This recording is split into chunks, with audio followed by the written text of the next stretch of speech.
Dengan menggunakan handuk sebatas pinggang, Ken keluar untuk melihat siapa orang yang berani mengusik ketenangannya. Bisakah kamu tidak mengganggu ketenangan orang lain?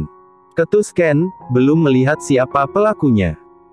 Dia mengangkat kepala, dan sejurus dengan itu Ken terperangah, sebab melihat ketiga putranya dan sang cucu yang ada dalam gendongan Choco.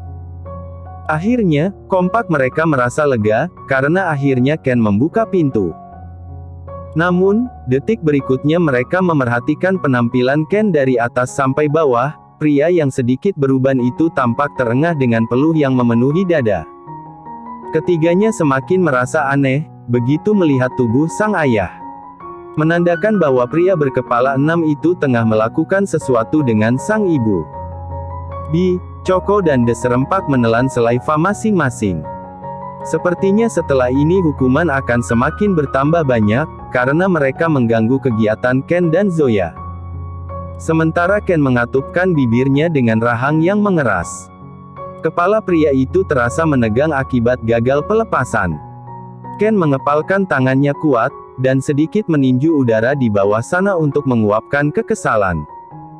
Hah, ada apa? Daddy sedang sibuk dan tidak punya waktu banyak untuk meladeni kalian. Ketus Ken membuyarkan lamunan ketiga putra kembarnya.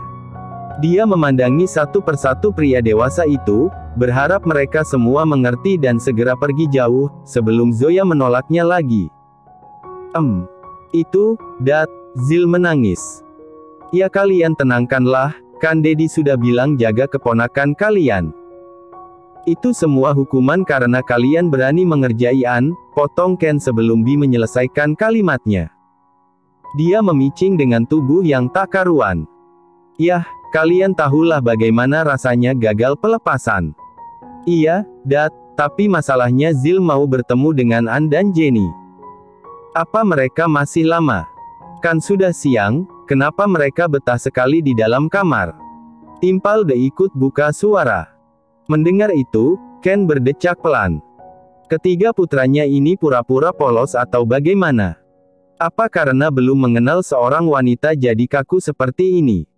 Namanya pengantin baru pasti lebih suka di dalam kamar ketimbang jalan-jalan keluar. Enak juga nyarang. Tuh kan Ken jadi keceplosan. Untung hanya di dalam hati, kalau tidak pasti urusannya bisa panjang. Nanti kalian juga merasakan bagaimana menjadi pengantin baru. Sekarang pergi dan ajak Zil bermain. Karena Daddy ingin mengerjakan sesuatu yang lain. Usir Ken kepada tiga pria yang ada di hadapannya. Lalu tatapan mata Ken berpindah pada Zil yang sedari tadi hanya diam. Boy, ikut dulu dengan para unclemu ya. Nanti sebentar lagi Grandpa jemput, oke? Tapi Zil mau main ular-ularan dan kuda-kudaan, rengek bocah tampan itu pada Ken. Karena dari pagi, Zil terus diajak bermain kartu dan itu semua terasa membosankan. Yah, mereka semua bisa jadi ular, bisa juga jadi kuda. Zil bisa meminta semuanya pada Uncle pasti mereka akan menurutinya. Ketiga ular kompak gelagapan. Dad, tapi... Ken memicing tajam, seolah memberi ancaman menggunakan sorot matanya. Bi, Choco dan The sudah seperti dikuliti abis oleh pria paruh baya itu. Hingga akhirnya ketiga pria tampan itu mengangguk pasrah. Mereka menjauh dari kamar Ken dengan bibir yang mengerucut maju, karena meminta pertolongan pada orang yang salah. Hah, ternyata mereka sama saja. Kompak Bi, Choco dan The sambil menghela nafas tanda lelah. Sedangkan di sisi lain, Ken kembali masuk dan mengunci pintu kamar. Zoya masih terlihat belum memakai apa-apa selain selimut yang membalut tubuhnya. Dia menatap Ken yang menyeringai tipis dengan kening yang mengerit. Siapa, Hubi? Hanya cleaning service yang salah mengetuk pintu kamar, sayang.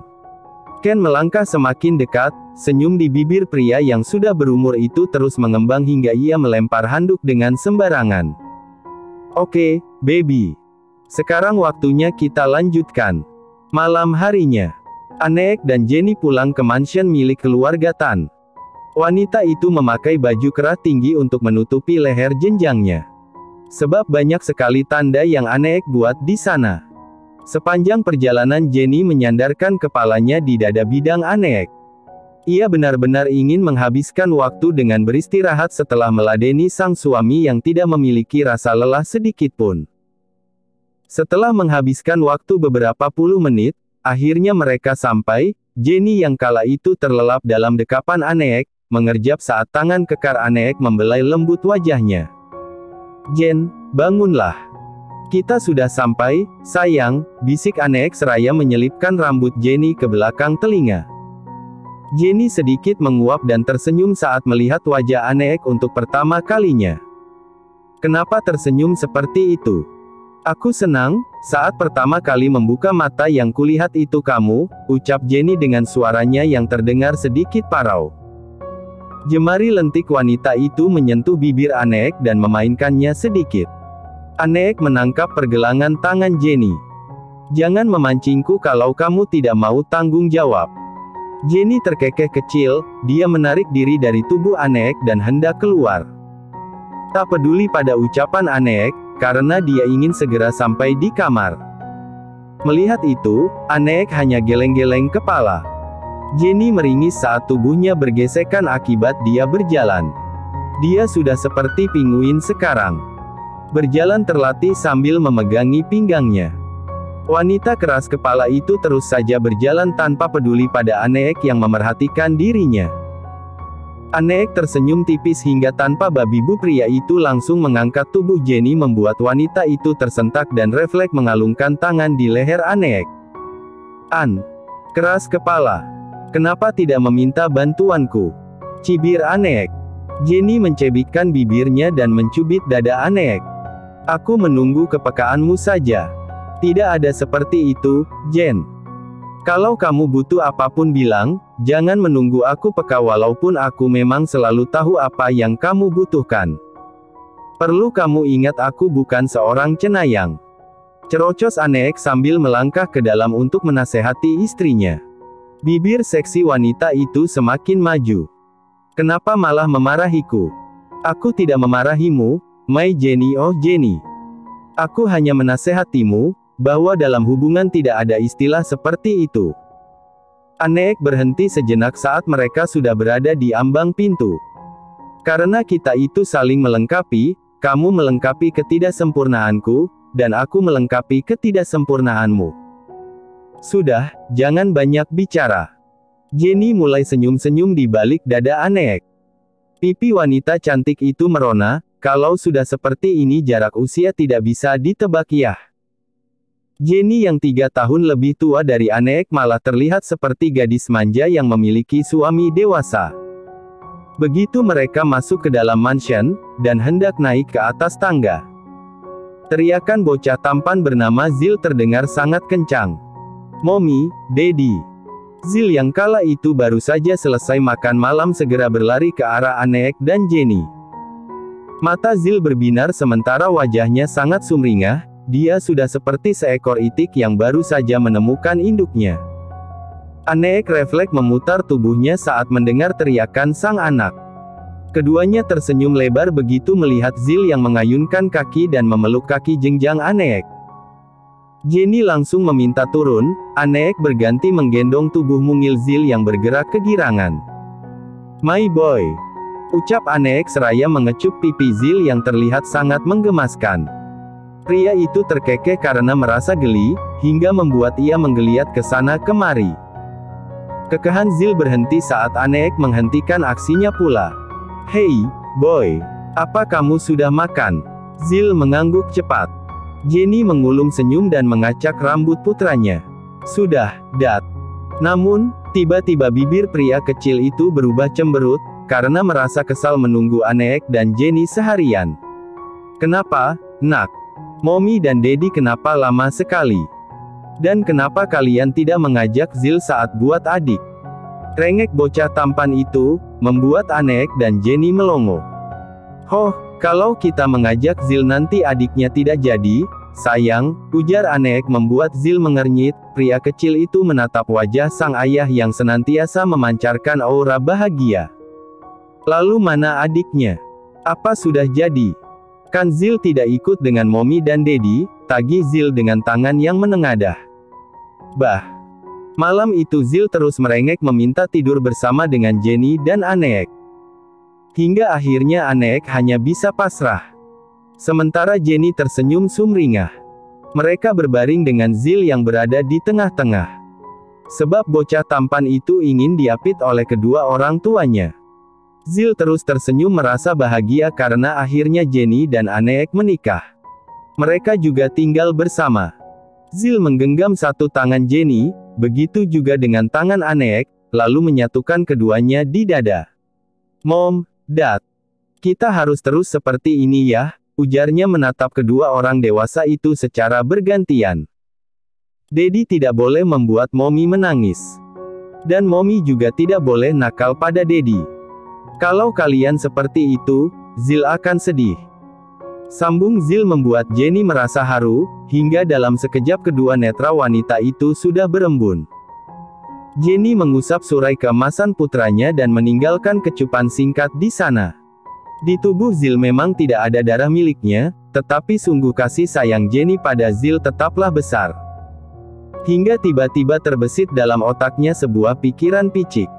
Dia takut, sungguh takut kelak saat dia dan Aneek memiliki anak. Pria itu akan membeda-bedakan kasih sayangnya terhadap Zil. Dia tidak mau itu terjadi, mau bagaimanapun Zil tetaplah malaikat kecil yang dikirimkan Tuhan untuk menemaninya. Tuhan Maha Baik, hingga tahu apa yang ia butuhkan. Zil adalah salah satu anugerah terindah untuknya. Of course, Mommy dan Daddy akan berusaha untuk itu, sayang. Kami akan selalu menyayangimu, dan Zil tahu itu, ujar Jenny dengan bibir yang bergetar. Dia terus menatap wajah putranya. Sementara Aneek bergeming dan memerhatikan sang istri yang hampir menangis. Apa dalam bayangan Jenny, dia melihat Michael dalam diri Zil. Cih, Aneek langsung mengusir pikiran buruk itu. Dia ikut mengecup kepala Zil dan menggenggam tangan bocah tampan itu. Saatnya tidur, ucap Aneek sambil menatap Jenny menggoda. Aneek menjetikkan jari ingin membuat lampu tidur menyala. Zil tersenyum tipis, dia mengangguk dan segera menutup mata sambil terus menggenggam tangan kedua orang tuanya. Beberapa saat kemudian, di dalam kegelapan itu, tiba-tiba Aneek mendengar seseorang terisak kecil. Dia tahu Zil sudah tertidur. Sementara suara itu tak jauh dari tubuhnya. Pelan, Aneek mengangkat tubuhnya, dia memerhatikan dada Jenny yang naik turun. Semuanya terlihat begitu jelas sebab ukuran dada Jenny yang memang sangat besar. Bahkan tangan wanita itu sampai memeluk Zil dengan erat, membuat Aneek mengernyit heran karena merasa penasaran, ada apa dengan istrinya? Apa Jenny sedang mengigau? Aneek kembali menyalakan lampu utama. Sontak saja hal itu membuat tangis Jenny berhenti seketika. Jenny membuka kelopak matanya yang sudah digenangi oleh banyak air. Begitu dia mengangkat wajah, sejurus dengan itu kedua netranya bertemu dengan manik mata Aneek. Lirihnya. Aneek tak bisa tinggal diam, dia bergegas bangkit dari ranjang dan berpindah ke sisi tubuh Jenny. Pria itu berubah cemas, takut sang istri sakit akibat dia hajar habis-habisan dari pagi sampai siang. "Sayang, ada apa denganmu? Apa kamu sakit?" tanya Aneek sudah memposisikan dirinya di samping Jenny. Aneek memiringkan tubuhnya dan memeriksa suhu tubuh Jenny, tetapi dia tidak menemukan kejanggalan apapun. Jenny bergerak pelan, tanpa menjawab wanita itu langsung memeluk Aneek dan membenamkan wajah di dada bidang suaminya. Jenny kembali terisak, sebab pikiran wanita itu malah dipenuhi tentang Zil dan Aneek. "Jen," panggil Aneek pelan, dia benar-benar tidak mengerti dengan sikap istrinya. "Jen, tolong bicara kalau ada sesuatu yang membuatmu tidak nyaman." Aneek mulai mengusap punggung Jenny. Akan tetapi wanita itu masih enggan untuk bicara. Aneek berusaha sabar, dia tidak menyerah membuat Jenny untuk buka suara. Hingga akhirnya wanita itu mengangkat wajah. Jangan hakimi aku, karena aku memiliki pikiran sepicik ini. Aku mohon yakinkan aku, kelak jika kita sulit untuk memiliki anak, jangan pernah tinggalkan aku. Jen. Atau jika sebaliknya, saat kita punya anak. Tolong, An, aku minta jangan pernah bandingkan kasih sayangmu terhadap Zil.